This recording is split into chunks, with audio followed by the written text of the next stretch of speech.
Hello, it is week 2, so with a new week means new questions. The first question is, what are your thoughts on inclusion? Inclusion is fundamentally about fairness, equality, and respect. It promotes diversity and ensures that all individuals feel valued and supported. In educational settings, inclusion means integrating students with disabilities or special needs into general education classrooms.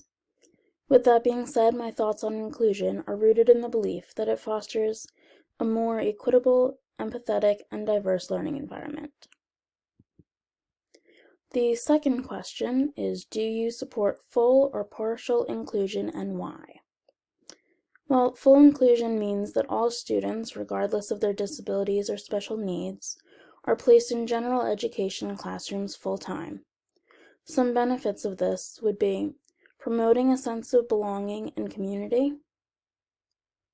It encourages social interaction and friendships among diverse groups.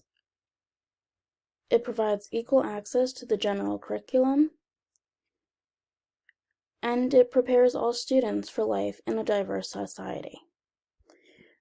Some challenges would be teachers may feel unprepared or unsupported in addressing diverse needs.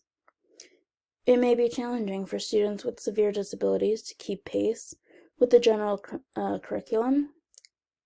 And it might require significant resources and support, for example, trained teachers, aides, and adaptive technology.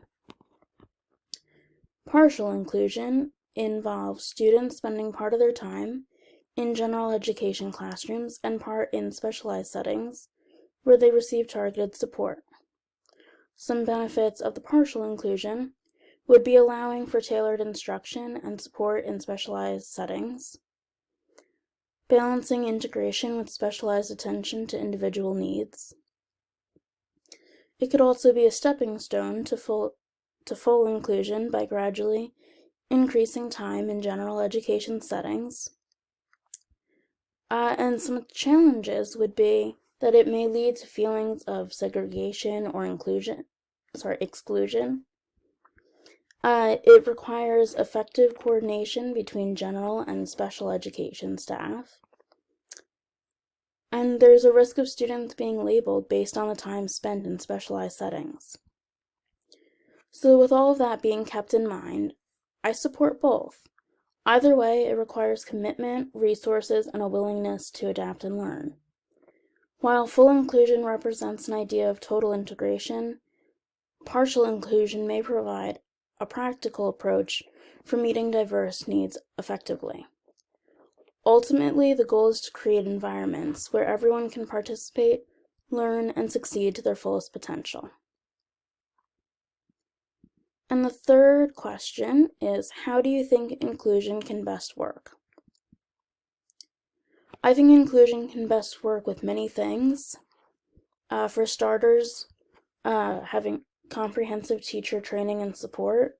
So with this, there should be regular training sessions on inclusive teaching practices, differentiated instruction, and understanding diverse needs.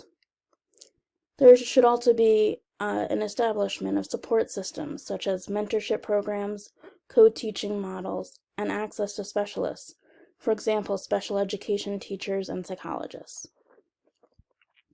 Another thing would be when it comes to the individualized education plans, the IEPs, there should be an involvement of the teachers, the parents, the specialists, and if deemed appropriate, the student in creating and reviewing the IEPs.